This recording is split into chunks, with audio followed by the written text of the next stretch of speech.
Eu acreditei que não podia falar, mas hoje a minha voz é a nossa voz. Bem-vinda ao Sim, Ela Podcast. E hoje com uma novidade.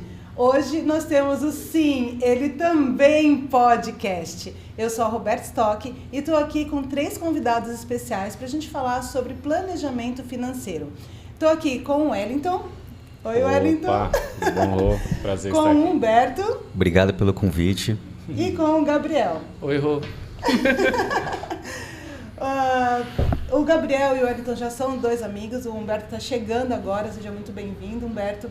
E eu queria começar aqui nesse bate-papo queria que vocês contassem um pouquinho da trajetória de vocês e me falassem qual foi o principal desafio, qual foi o principal aprendizado que vocês tiveram nessa trajetória aí de lidar com o dinheiro, de ajudar as pessoas a trabalhar com o dinheiro, né?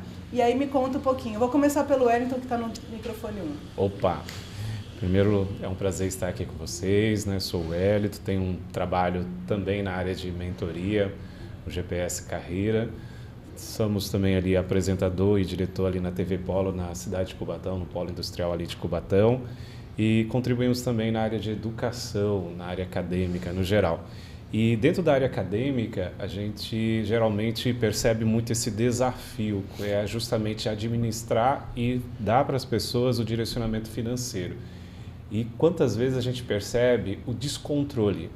Recentemente, para você ter uma ideia, na verdade, uma semana atrás, estava eu lá numa aula sobre finanças, falando sobre renda fixa, variável, sobre educação e inteligência financeira, que são 2 realidades, né, totalmente diferentes. E eu perguntava, quantos cartões vocês têm? E eles diziam, né? Aí eu falava, comecei com o número que eu mais me assustei em sala de aula, 30 cartões. 30 cartões? 30 cartões de crédito, gente. Você tem como ter controle financeiro com 30 cartões de crédito? E fui baixando, encontrei 30 já, aí encontrei 15, encontrei 10... E na tolerância, que seria uma educação financeira sensata, né? Os 2 ali, cartões de crédito. E aí eu pergunto, é possível ter uma gestão financeira você tendo 30 cartões de crédito de todos os tipos de lojas possíveis? Não, é justificativa. Prazer, é um desconto. Roberta no passado. É um desconto aqui, aí eu ganho um desconto ali, eu ganho um desconto. E aí eu justifiquei, né? No sentido de educação financeira. Gente, o cartão não é um vilão. O cartão é um parceiro nosso. Se você souber até só utilizar o cartão de crédito, você tem várias vantagens, né, dentro de mercado. Você tem cashback, você tem a questão de milhas, você tem a questão de poder pegar aquele valor e colocar dentro de um rendimento, dentro do período e depois pagar. Só que quando você adere uma diversidade de cartão, isso vai sair do controle. Então, o segredo, eu acredito, para toda a gestão financeira é você ter educação e lembrar que o dinheiro não leva desaforo para casa. Segundo, é ter inteligência financeira, que é esse conceito emocional, de saber entender que você não pode ter tudo. Ponto. Pode ter tudo, mas não tudo ao mesmo tempo. Eu gosto muito dessa frase. E essa questão de tudo ao mesmo tempo, há controvérsias. Há controvérsias, isso é neurociência.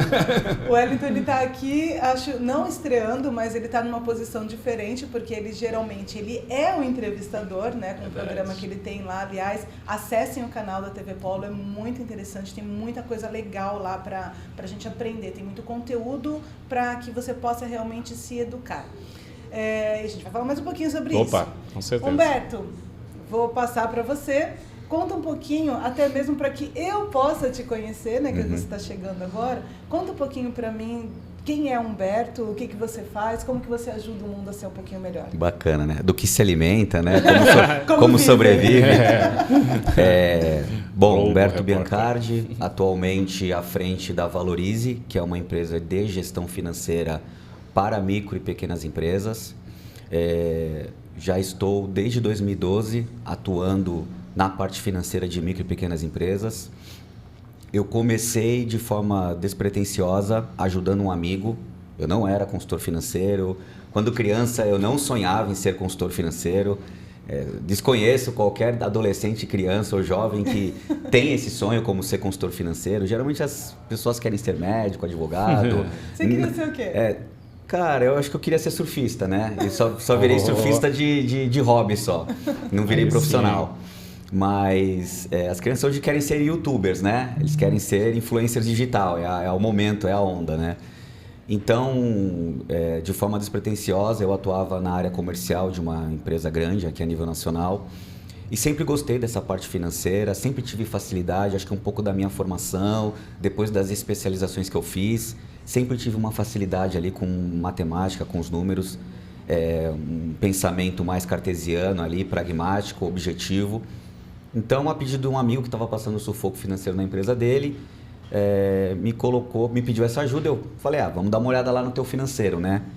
E percebi que ele não tinha financeiro nenhum, que ele realmente apenas entregava os boletos no peito dele no final do dia, ele entrava no banco, percebia se tinha ou não saldo para pagar, pagava o que dava e deixava o resto para o dia seguinte. Jesus. A princípio eu achei que isso era algo específico dele. Na minha cabeça, a maioria dos comércios, das empresas de serviço, elas eram organizadas, até porque elas estavam ali, muitas, né, há bastante tempo no mercado.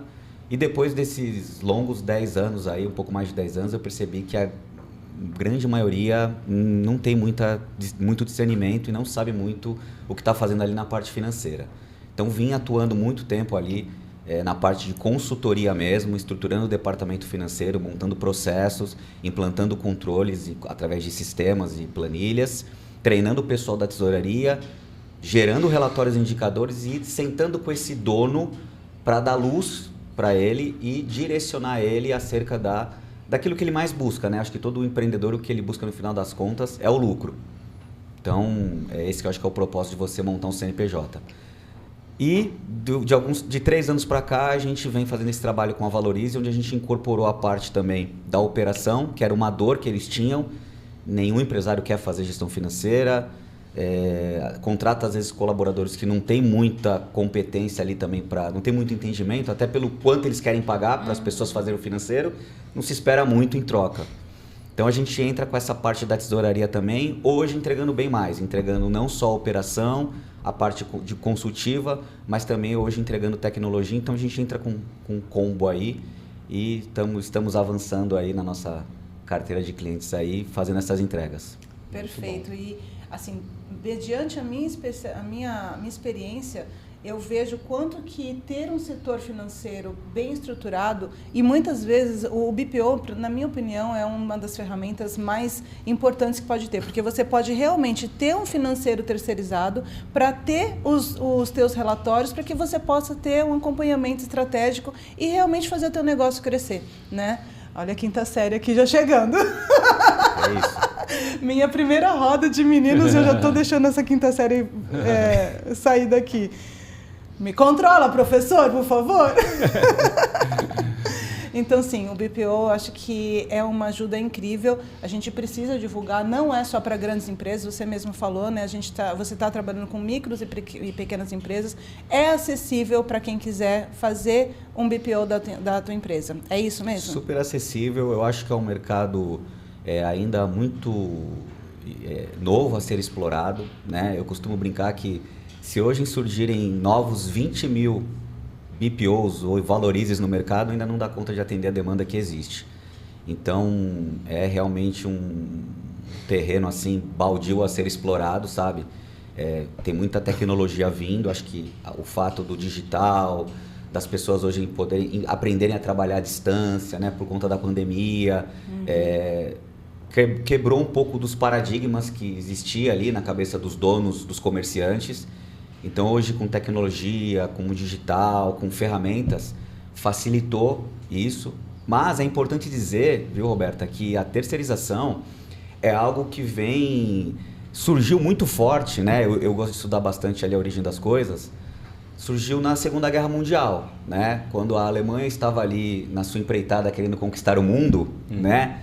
Os alemães, eles falaram assim, terceiriza tudo o que pode ser terceirizado. Nós só vamos produzir armas. Uau. Então, a terceirização, ela é em todas as áreas. Hoje já existe até terceirização na área comercial, já existe terceirização na parte de RH, né, que as empresas precisam investir. A parte de contabilidade, né, Gabi, que a gente também atua lá, né, ele vai poder falar um pouco mais, já é algo que já acontece já há mais de 20 anos, né, depois ali da lei do Simples Nacional, acho que facilitou bastante muita coisa. Então, terceirização é uma tendência, né? Pra gente até... os empresários querem quebrar um pouco aquela coisa do vínculo trabalhista, do CLT, que poderia funcionar se não fosse da maneira que é. Né? Quero que você entre mais a fundo nisso daí, pega esse daí que eu quero que você entre um pouquinho mais nisso, porque eu acho importante a gente falar sobre isso, principalmente porque quando a gente fala de setores dentro de uma empresa, nenhuma empresa vai sobreviver sem financeiro, assim como nenhuma empresa vai sobreviver sem um RH bem feito. Então eu quero que você pegue esse gancho daí, mas antes de você falar, quero que o Gabriel se apresente, Gabrielzinho. Para mim ele sempre vai ser o Gabrielzinho, mesmo sendo desse tamanho. Mas ele tá grande agora, né? Então, mesmo acho que é o Gabrielzão, hein? Treinando com o Bruno Narenberg não tem como, né? O cara tá brabo. Conta pra mim, conta pra gente aqui, quem tá assistindo, quem é o Gabriel? Pô, essa pergunta é um pouco mais além. Ela perguntou quem é, não o que faz. exatamente. Quem é o Gabriel? O Gabriel, ele é filho de Deus. O Gabriel, ele é esposo da Tainá. O Gabriel é muitas coisas, mas, indo pro que interessa, que é contabilidade, o Gabriel é um estudioso, né? Eu comecei com contabilidade estudando quando eu tinha 13 anos. Eu já tinha certos convívios com o empresariado. Minha avó é empresária nata, abriu uma confecção muito bem sucedida, ela fazia uniformes para todas as escolas de Santos. A minha outra avó e meu outro avô tinham um bar no 7 de setembro, na época onde o mercado estava mais em alta. Então, o empresariado, ele está ali no sangue, mas sempre de maneira, assim, muito da família da minha mãe, um pouco ruim. Então, eu comecei a querer estudar porque eu falava assim, se um dia eu for abrir o meu negócio, eu não quero errar. Então, com medo de errar, eu comecei a querer estudar e fazer as coisas da maneira certa. Eu estudei contabilidade no Escolástica Rosa, fiz o meu técnico. Logo depois, falei, foi muito fácil, eu gosto muito de estudar, eu gosto de essa vida acadêmica. Para mim, TCC é gostoso, não faz sentido, né? Mas para mim é gostoso. Então, eu gosto dessa vida acadêmica, eu gosto de estudo, eu gosto de leitura. E, basicamente, quando eu resolvi fazer uma faculdade um pouco mais difícil, eu falei, que tal engenharia? Então, fiz engenharia de produção, sou formado também em engenharia de produção. Fiz ali 5 aninhos, me formei. E, em tudo isso, apareceu que tudo que eu ia colocando, às vezes, para o lado empresariado, me jogava para a parte de contabilidade. Eu comecei em contabilidade em 2014, um jogo do Brasil, fui fazer uma entrevista de emprego, fui lá, passei, comecei a trabalhar e desde então eu sempre vim com soluções onde, olha, você compra toda semana, todo dia praticamente insumos, comece a comprar menos porque você vai conseguir maior estoque, foram surgindo até novidades e até vontades para poder explicar para os nossos clientes ali de contabilidade o que ele poderia fazer para diminuir custo e tributação. E basicamente em tudo isso eu fui aprendendo muitas coisas e fui percebendo cada vez mais que eu tinha essa sede de aprender. Então passei por algumas contabilidades antes de falar, eu consigo abrir a minha, eu consigo fazer isso pelos meus clientes, eu consigo dar um atendimento melhor do que o mercado dá, eu consigo reduzir tributação, que esse é um foco da contabilidade. Eu tenho pessoas ao meu redor que têm, assim, uma vasta experiência, por exemplo, na parte de RH. A gente tem ali a nossa encarregada que tem mais tempo do que eu de RH, então... Mais tempo do que você vivo, né? Vamos deixar claro. Ela tem bastante experiência na parte de RH, porque ela começou muito antes mesmo de eu fazer o próprio tecnólogo, então trouxe ali para trabalhar também com a gente. E no meio de tudo isso, a gente gosta de levar para o cliente a experiência de poder ter uma contabilidade mais consultiva. Ele poder ter ali acesso à minha agenda online, me marcar uma reunião e a gente poder sentar, debater a mesa, falar sobre opções, falar sobre ideias e a gente começa a abrir outros tipos de leque, porque a contabilidade é o mal necessário que a gente brinca. Toda empresa nem sempre vai ter um RH, nem sempre vai ter ali um BPO financeiro, porque tudo ele vai estar fazendo, vamos dizer que meia boca, mas sem a contabilidade o CNPJ nem existe. Exato. Então, basicamente é o mal necessário, é a porta de entrada. E aí, quando entra, a gente consegue realmente ajudar a vida do empresário. E foi numa dessas de perceber que realmente a gente estava resolvendo a vida do empresário, que eu fiz grandes parcerias, como a Roberta, como o Humberto. O Humberto, no caso, é meu sócio, a gente tem a contabilidade, a Carvalho. Legal. A gente, posso falar de números, caramba, eu fico impressionado com os números. A gente duplicou nossa cartela de clientes em 2024, então, muito bom isso, saber que Deus tem feito isso na nossa vida. Também tem a Valorize, o qual também temos lá um grande sucesso. A gente vê os clientes realmente satisfeitos, gostando do trabalho. Cada vez mais que eu indico, que eu passo a Valorize, meus clientes veem com bons olhos do tipo, cara, se a Carvalho faz tudo isso, a Valorize vai fazer muito mais. E é assim mesmo que tem sido feito com nossos clientes.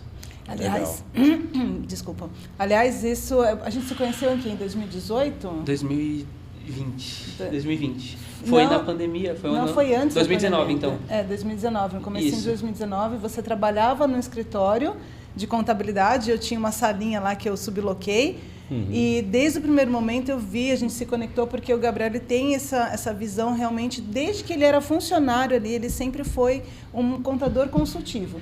Tanto que depois a gente acabou fazendo várias parcerias quando eu abri o meu escritório, porque ele tem essa visão realmente, né, de olhar para a empresa como um todo. Então, bem-vindo, Gabriel. Show de bola, né? Quero fazer uma pergunta para o Wellington agora. Diga. Você lida com empreendedores em formação, né? Sim. Você tem ali, você também é professor de faculdade, escolas e tal. Qual é a principal resistência deles quando a gente fala sobre dinheiro? Como que você quebra esse bloqueio? Então, na verdade, quando se fala de dinheiro, eu vejo que tem muito mais o conceito de crenças. Porque a pessoa, ela já começa pela crença religiosa, né?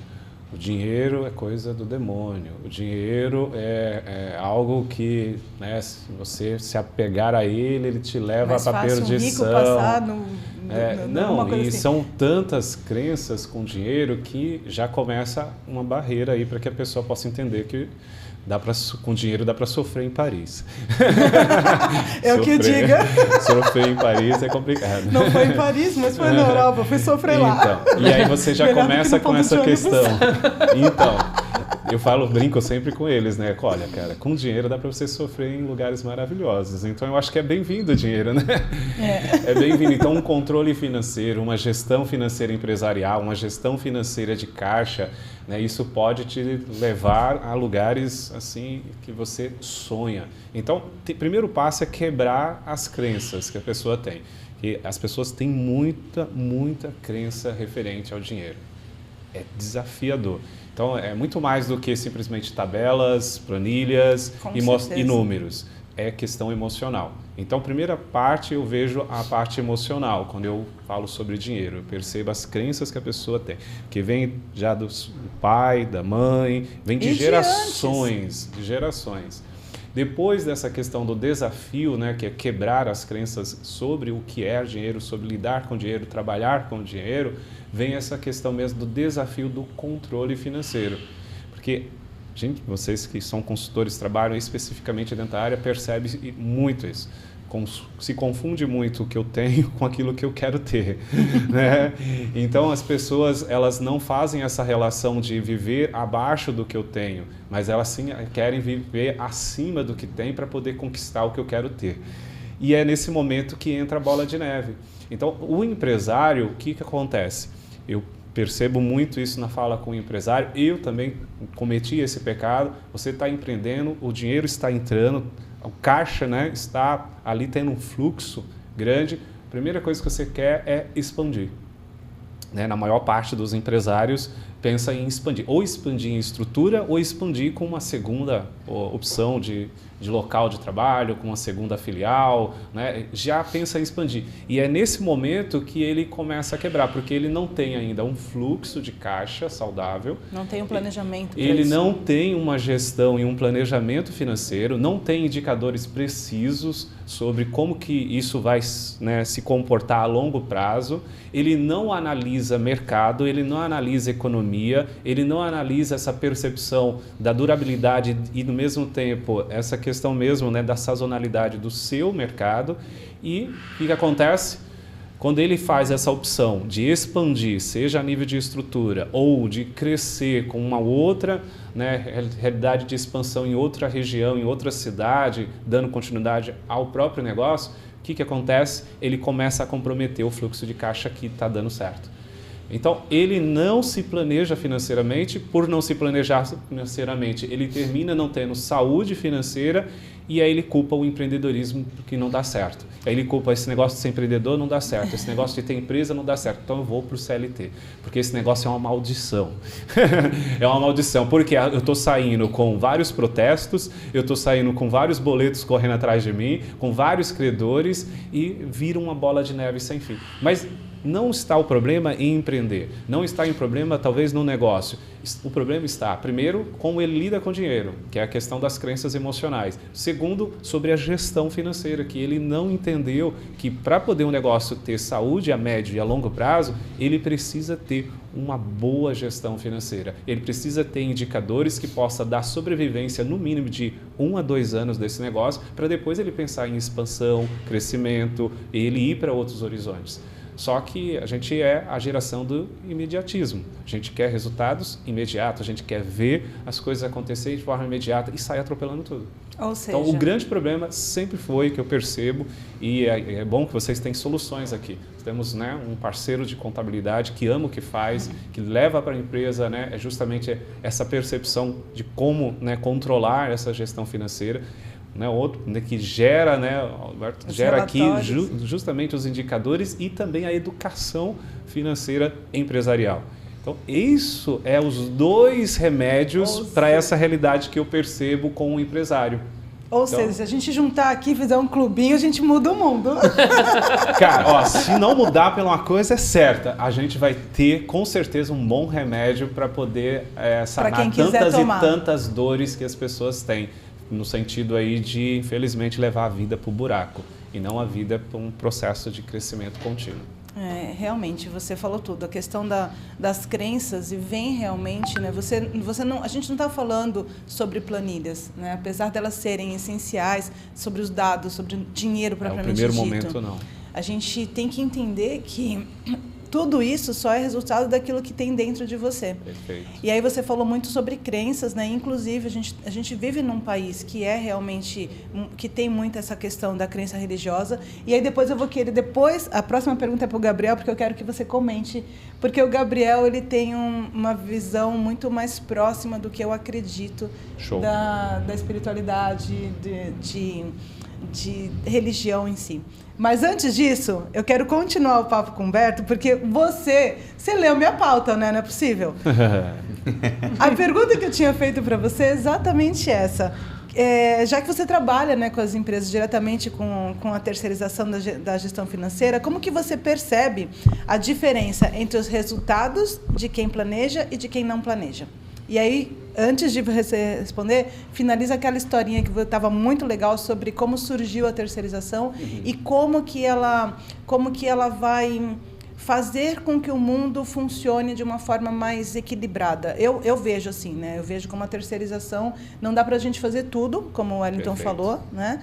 Mas a gente pode ter braços. E um dos braços é a terceirização. É isso? Estou correta? Uma das formas de você minimizar risco, tá? Se tratando de uma realidade trabalhista no Brasil, né? A gente sabe que as leis trabalhistas, elas são muito mais enviesadas pro trabalhador e não pro empreendedor, né? O empreendedor lá, o empresário, é sempre o falastrão, é o cara que está explorando as pessoas, é o cara que tá levando vantagem, né? Então, o brasileiro já tem essa cultura de querer levar vantagem, já tem essa mentalidade de jeitinho de vantagem, então é bem complicado, né? Quando você terceiriza, você faz uma relação business to business ali, então um contrato de empresa para empresa, né? Eu acho que ali fica até, a cobrança ela fica até um pouco mais... até profissional, porque muitas vezes se você chega muito junto do colaborador, hoje em dia a gente está vivendo uma época em que tudo é burnout, tudo é, tá fazendo... Mimimi. Né, tá me assediando, sabe, tem uma coisa que tá... NR1 vindo aí a todo vapor por causa disso. Exatamente, é um pouco complicado isso, eu acho que antigamente, né, a gente que já é ali um pouquinho mais ali geração anos 80, a gente viveu uma outra realidade, né, das crianças, dos jovens de hoje. Então, acho que a terceirização é um caminho interessante, mas para funcionar, precisa sim a empresa também passar por um processo de organização, sabe, de fluxo de trabalho, e isso é uma das coisas que, por exemplo, dentro da Valorize, a gente faz porque se a gente não fizer, o trabalho não funciona. Então, Humberto, você já sai fazendo contas a pagar, receber? Não. Primeiro, a gente faz um onboard entendendo a empresa do cliente, como é que é o processo dele. Se ele não tem, a gente procura desenvolver. É uma coisa custosa para nós, mas a gente entendeu que se a gente não fizer, a gente não consegue perpetuar esse cliente dentro da carteira. Né? Então, acho que dentro da terceirização, eu acho que eu vejo essas vantagens de você ter uma relação business to business e ter na outra ponta alguém que se propõe a fazer algo profissional. Sabe? Não é alguém que você precisa ficar treinando para aprender, não é alguém que você precisa desenvolver. Teoricamente, é alguém que não vem para você como empresário ter que dizer o que ela vai fazer. Ao contrário, é essa empresa que você está contratando que vai te ajudar a enxergar aquilo que você não está enxergando. Então, eu acho que é um trabalho mais consultivo. Eu acho que essa troca de valores para o empresário tem uma vantagem. Perfeito. E quando a gente fala, né, você falou bem, né, troca de valores. Gostei do nome, Valorize. Eu sei que foi proposital. Quando você fala essa troca de valores, muitas vezes existe uma barreira de colocar um serviço, por exemplo, eu vou falar de BPO aqui, porque a pessoa fala, não vou pagar mais um serviço, sendo que eu já tenho um funcionário para fazer o meu financeiro. Só que muitas vezes não é um financeiro, é só realmente um setor de contas a pagar e receber, que nem funciona e que está ali sujeito às intempéries aí do ambiente, né? O funcionário pode ficar doente, porque isso acontece com todo mundo, né? A gente fica doente. Então, quando você contrata uma empresa para fazer o serviço que você realmente precisa que seja feita, como, por exemplo, o financeiro, que é primordial, eu diria que é uma das artérias principais do negócio, né? Quando você contrata uma empresa para fazer isso, eu acho que te dá muito mais segurança para você crescer e fazer o que o Wellington estava falando, né? Essa expansão com mais consciência, com mais planejamento e com mais segurança também, né? Eu gosto da segurança, eu sou uma pessoa que gosta da segurança. Então é isso, obrigada, viu? Agora eu quero... Gabriel, além de comentar, eu gostaria muito que você comentasse, porque você sabe que eu gosto da sua visão religiosa, você sabe que eu tenho admiração, te vejo falando o que você fala para mim muito mais para o resto do mundo. Então eu queria que você comentasse a fala do Wellington sobre crenças, porque eu acredito sim que isso existe, porque eu trabalho com isso e eu vejo isso no dia a dia, né? Mas além disso, além de comentar, eu queria que você também falasse um pouquinho mais ainda, né? Porque assim, quando a gente olha para o contador, a gente tem ainda aquela visão de que o contador é só o cara que vai resolver burocracia, né? E aí, como que você acredita que os empreendedores eles podem aproveitar mais o contador, no teu caso, que é uma contabilidade consultiva, para fazer um planejamento? Eu já sei a resposta porque eu passo por isso com o Gabriel, mas eu quero que ele traga essa expertise dele aqui para o público que está assistindo. Pô, legal. Sobre crenças é muito legal, porque eu posso falar assim de maneira freestyle, né? Uma maneira mais livre. Humberto também compactou da mesma religião. Na verdade, foi a pessoa que me discipulou, foi o meu mentor. Então é muito engraçado até. Tem 2 mentores na sala, né? E o Humberto e o Gabriel, ele foi meu discipulador, tá vendo? Olha você fazendo aí, ó. Então, é algo muito legal. Crenças, na verdade, eu olho assim, mediante ao meu aspecto, né? A gente fala sobre uma ótica. Toda vez que a gente olha para algo, a gente olha com uma ótica, que é a ótica da nossa vida, das nossas crenças, da nossa religião. E eu tenho uma crença que é a minha religião, que é o cristianismo. Basicamente, então, eu sigo a Cristo. E o que isso impacta na minha vida? Eu entendo que crenças ruins geram resultados ruins. Então, o que seria uma crença saudável? Na minha visão, é basicamente, eu não posso buscar... toda vez que você está numa empresa, você busca aquilo que o seu patrão valoriza. Se o meu patrão, o meu senhor, é Jesus, eu preciso buscar aquilo que ele valoriza, e não eu. A palavra diz que Deus usa ouro e prata, ele coloca sobre seus pés. Então, para ele não tem valor. O que ele coloca e exalta? Pessoas. Então, minha busca tem que ser... O meu valor tem que ser pessoas. Ajudar pessoas, investir em pessoas, certo? E muitas vezes a gente age com crenças limitantes porque coloca o próprio valor, a própria riqueza, o próprio dinheiro como algo a se idolatrar. E o ser humano, o tempo todo, está adorando algo. Seja o celular, porque você compra a marcazinha da Apple, mas nem sabe utilizar todos os recursos. Seja o carro que você vai comprar. Você poderia comprar um carro de muito menos valor, mas você compra um carro que ele tem lá o símbolo da Mercedes, porque ele vai te dar um certo status, e você começa a idolatrar coisas. E o que nosso Jesus, meu Deus fala? Vende tudo e me segue. Busca realmente a mim, verdadeiramente, o resto das demais coisas serão acrescentadas. Então, eu creio que eu ajudando pessoas, buscando realmente aliviar o fardo, que é ser empresário no Brasil, eu vou, consequentemente, adquirir aquilo que está sobre os pés do meu Deus. Eu consigo buscar realmente o que ele valoriza é ajudando pessoas, mudando vida, transformando histórias. Eu acho que é muito claro. Como trazendo isso para a prática? Eu tenho dois tipos de cenário. Eu tive clientes onde achava que as suas crenças eram eu mereço. Então, ele era o maior sanguessuga da sua própria empresa, vamos dizer assim. Acho que o Humberto, como meio financeiro, vai poder falar muito sobre isso. Pessoas que consomem ali, ele é 50%. Metade é produto, metade é ele na empresa, sabe? É um comércio. Eu, empresa. Sabe? A margem líquida dele vem depois do próprio salário, sabe assim?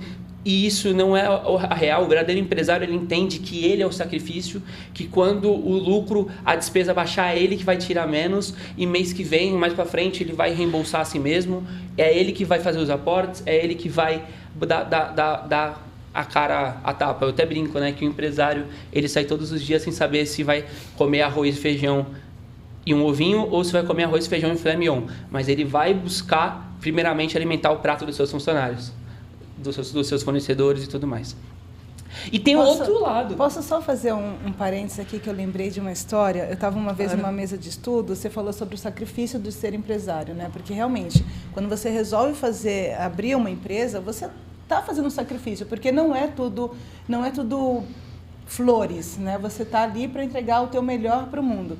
E aí, uma vez, eu gosto muito de estudar as palavras, e numa roda de conversa, a gente estava falando sobre sacrifício, e aí me falaram sobre a origem da palavra, que é o sacro ofício, ou seja, o ofício santo. E é isso que a gente faz quando a gente resolve empreender, né? A gente está fazendo um sacrifício sagrado para oferecer aquilo que a gente tem de melhor. No seu caso, você lida bem ali com números, tal, então você vai ajudar. No caso do Wellington, comandando pessoas, liderando, tal. O Humberto também na parte de gestão. Então, todo mundo está fazendo um sacrifício e fazendo um ofício santo, né? Eu gosto dessa palavra. Então, acho que vem muito por aí, né? Acho que a gente pode... Só queria contar. E por fim, acho que também tem uma pessoa que acho que talvez em comum, mas clientes deve ter visto no passar do tempo, talvez até o Humberto também, que acham que não são merecedoras. Tem o inverso. É a crença, Exato. né? Eu luto com isso todos os dias. O Humberto, ele fala, Gabriel, você vai conseguir, você merece e tal. Porque eu me coloco do tipo, não, calma.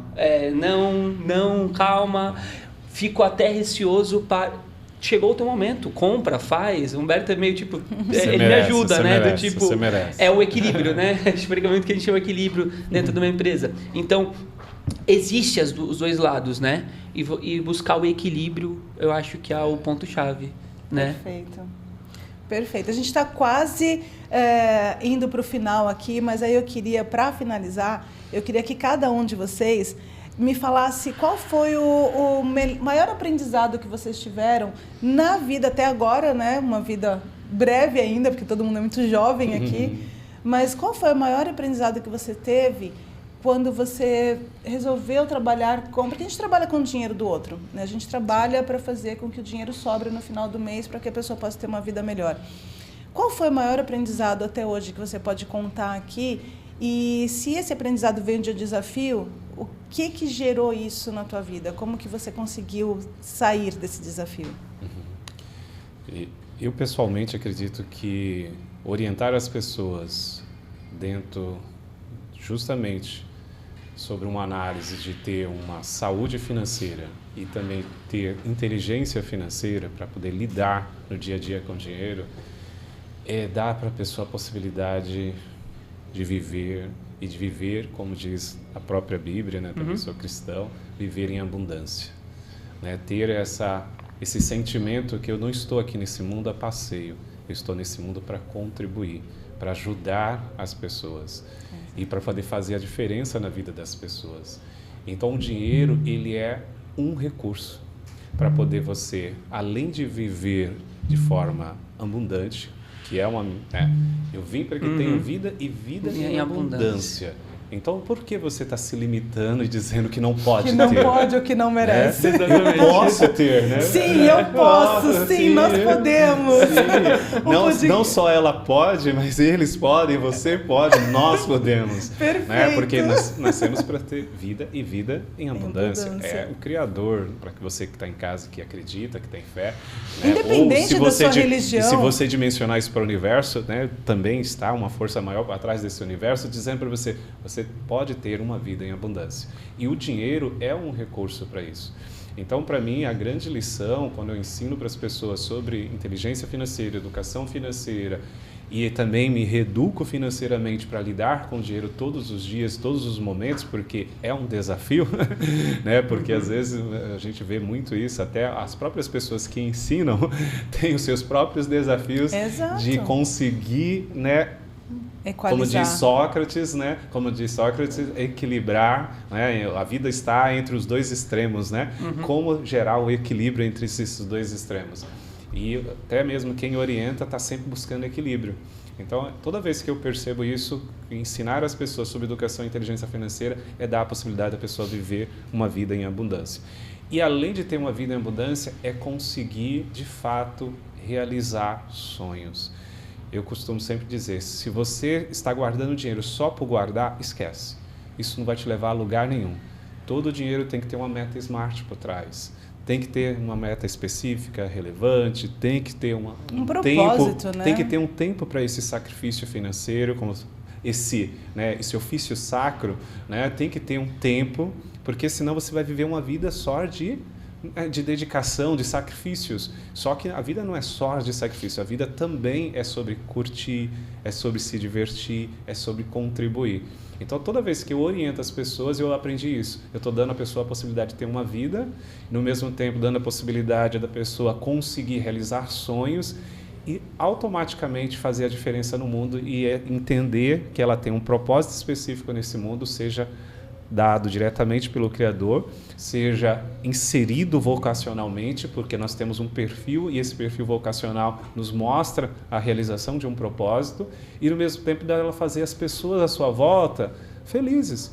Que coisa maravilhosa você dá a possibilidade de seu pai, a sua mãe, pessoas que você ama, né, ter uma condição melhor de vida, graças à tua educação financeira, ao teu recurso financeiro.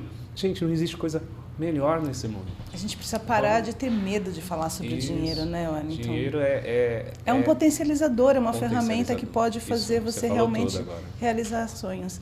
Mas você enrolou e não falou qual foi o seu maior, o seu pessoal. O meu foi justamente o de todo, eu acho que a maior parte dos brasileiros. Eu aprendi com a dor. Aprendeu? Eu aprendi com a dor. Tamo junto. Aprendi com a dor. Tamo junto. Porque eu abri um negócio, expandi ele e cheguei quase a fechar as portas por uma declaração de falência, porque não tive essa educação financeira, não soube controlar os indicadores, não tive uma gestão contábil alinhada e aí aprendi da pior forma. E também, né, dentro da minha própria percepção, trabalhei e aí só sem verificar, né, como gerir esse retorno financeiro, quando menos espero eu estava adquirindo tudo e não adquirindo nada. Olha, que importante. E aí, isso, infelizmente, percebi que eu estava realmente perdendo todo o controle e as principais realizações de sonhos eu não estava conseguindo conquistar. Porque aquilo que estava entrando estava gerando para mim uma bola de neve. Porque aquela história de viver como se não existisse o amanhã, que é o pior erro de qualquer pessoa, de qualquer empreendedor, de qualquer empreendedor, de qualquer pessoa física e jurídica, viver como se não existisse amanhã. Cara, vamos curtir, seja nessa ou em outra vida, cara, o amanhã vai chegar. Realmente você tem que ter vida em mudança, você tem que curtir, você tem que se divertir, você tem que contribuir, mas você tem que entender que o amanhã vai chegar. Então você precisa estar preparado, planejado, né, financeiramente para esse amanhã. Senão, como você vai lidar com ele? E eu, infelizmente, eu vivia como se não existisse o amanhã. E aí eu quase realmente entrei pro buraco. E aí realmente entrei numa situação muito complicada financeiramente.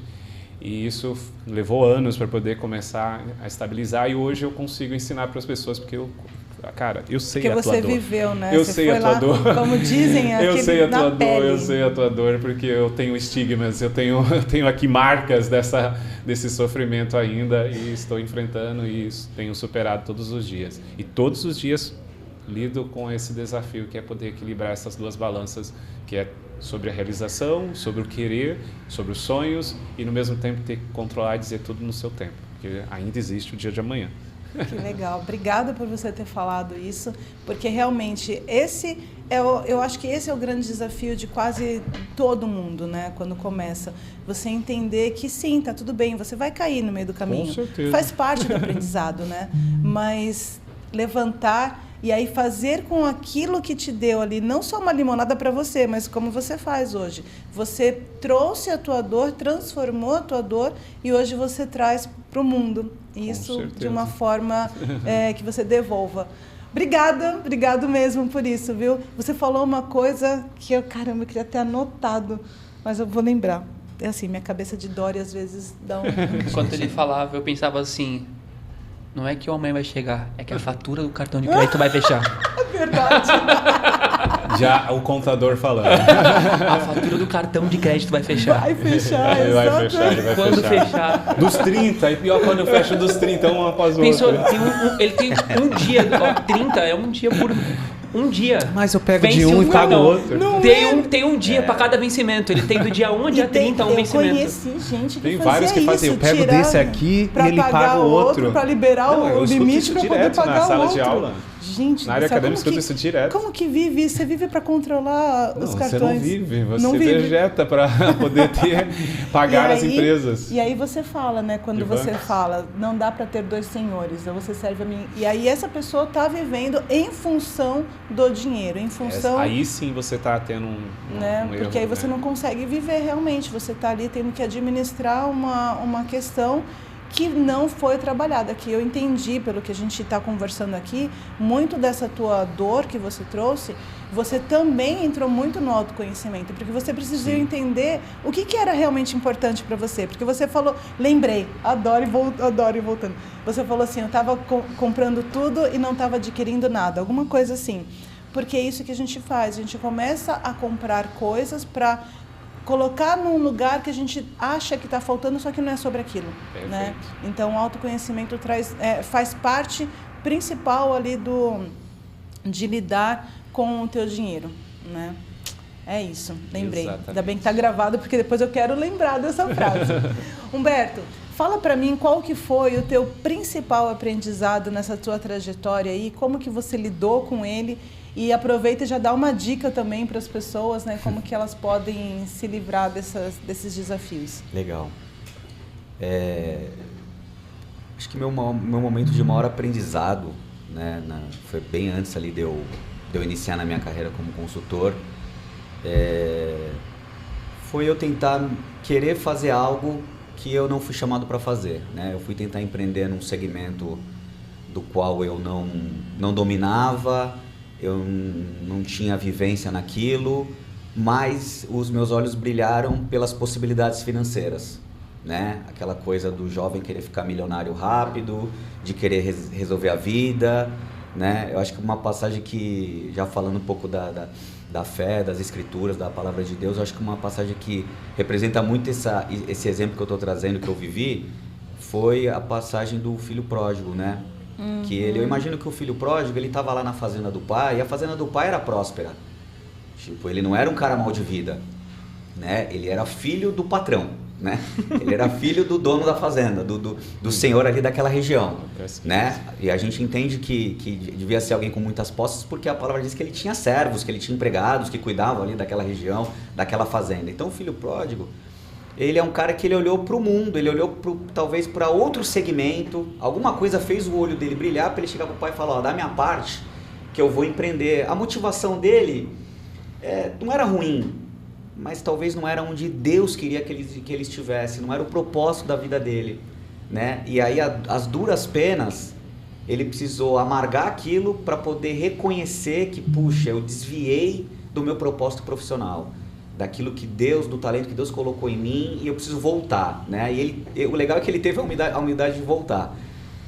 Então eu passei por isso, né? Eu quis tentar empreender numa área que não era minha, então eu perdi dinheiro, eu fiz maus investimentos, isso traz um abalo psicológico, né? E isso fez eu ter que, né, recomeçar, restartar, voltar para o plano original para aí sim começar novamente, né? E o Filho Pródigo é tão legal que quando ele volta tão consciente do erro dele, daquilo que ele tinha feito, que ele se apresenta pro pai dele falando, me deixa ficar lá na casa do servo, sabe? Tá tudo bem, eu entendi que eu perdi o meu direito aqui, né? Ele acha que não merece mais. Aí já entra na crença do merecimento, né? Ele entendeu, ele foi humilde, na minha opinião, né? Ele se colocou no lugar dele. E aí eu acho que por esse coração dele, eu acho que ali Deus falou para ele, não, deixa eu te colocar você no teu propósito. Aqui você governa.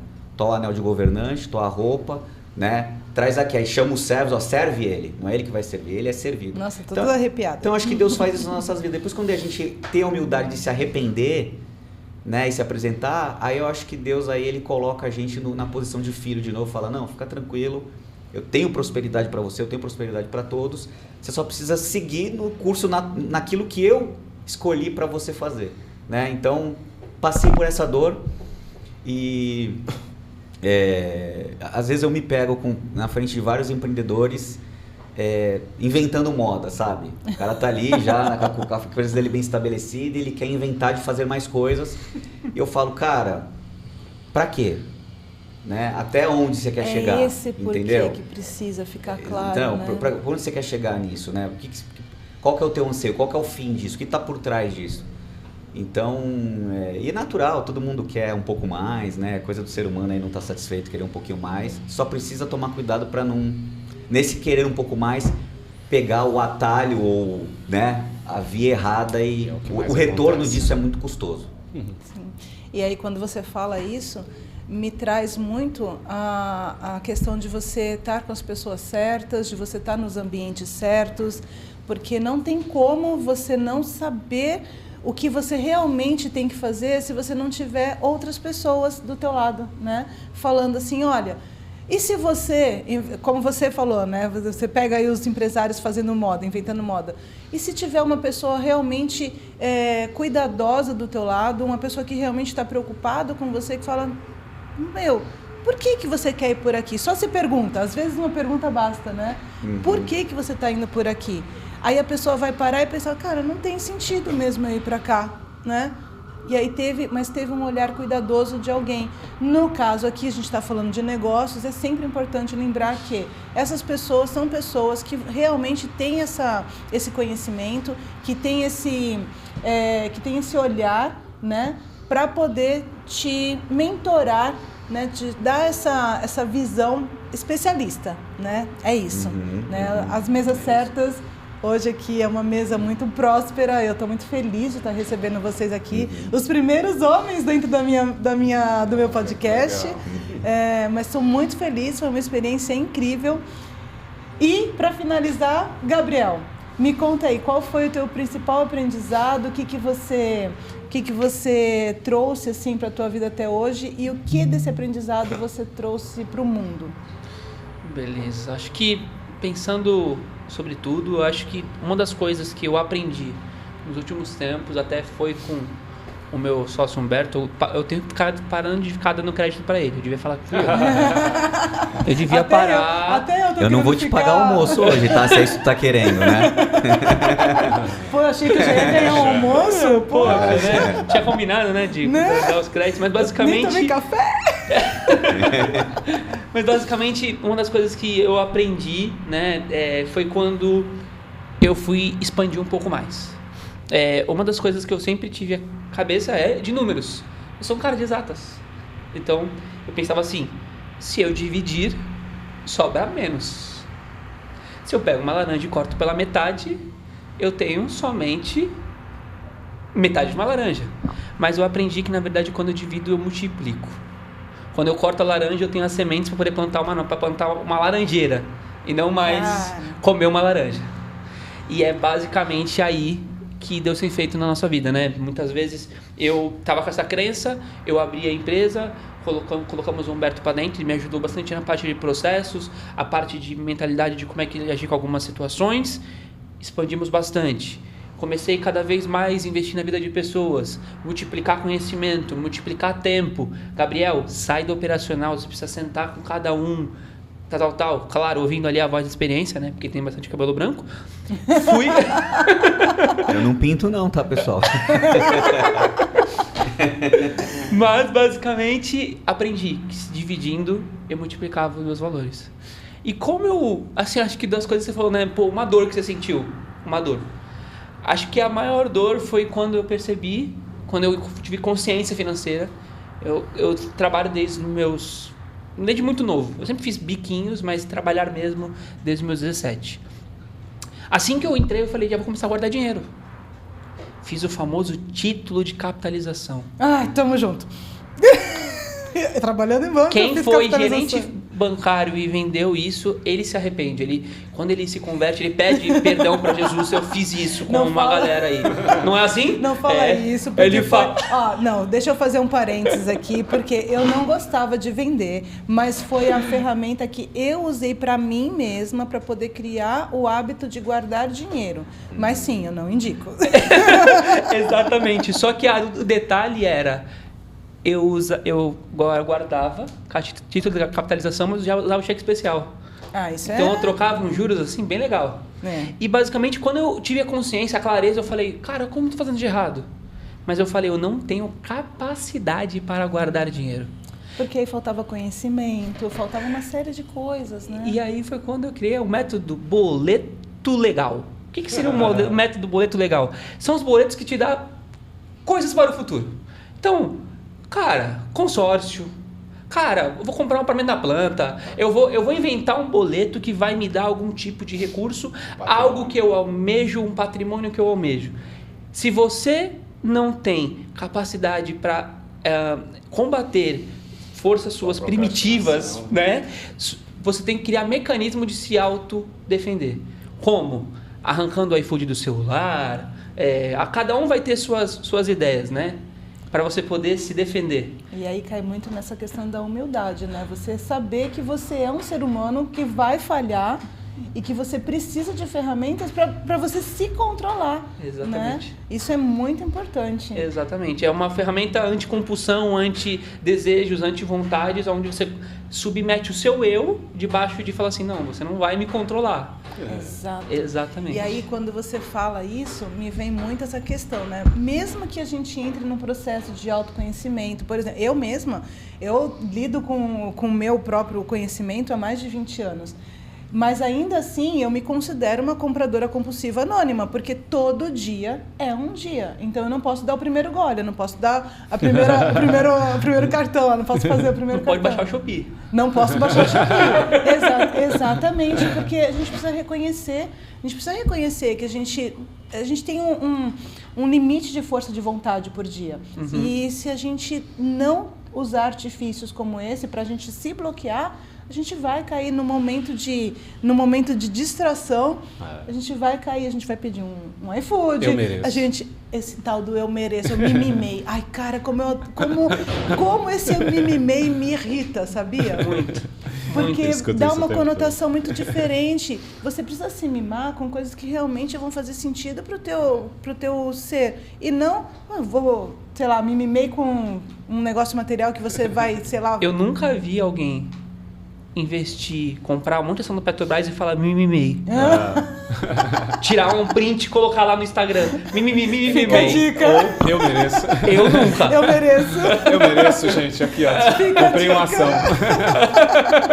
Fica a dica no próximo papo sobre investimentos. A gente pode usar isso daí. Investir na renda fixa, eu mereço. Eu nunca vi. Gente, olha, tá acabando. A gente realmente precisa finalizar aqui, mas eu quero só agradecer vocês. Foi um papo muito gostoso. Eu realmente me senti numa mesa muito próspera, muito rica.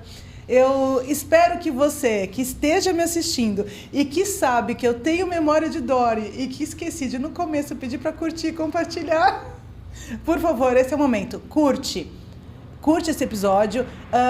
Se você gostou dos convidados aqui, deixa perguntas para eles, porque se tiver muitas perguntas, eu vou trazê-los de volta, porque sim, a gente pode falar, eles podem falar também. Aqui é um espaço para a gente realmente ser quem a gente é, independente de ser mulher, homem, a gente busca aqui o equilíbrio. Então, se você curtiu os nossos convidados de hoje, aproveita para compartilhar, para deixar uma perguntinha, e aí, quem sabe eu traga eles de volta aqui para vocês. Opa. Obrigada, meninos, eu estou muito feliz de estar com vocês aqui. Mas a gente está acabando por aqui, só que a gente termina, mas não é o final. Logo, logo eu volto. Tchau! E aí a gente continua.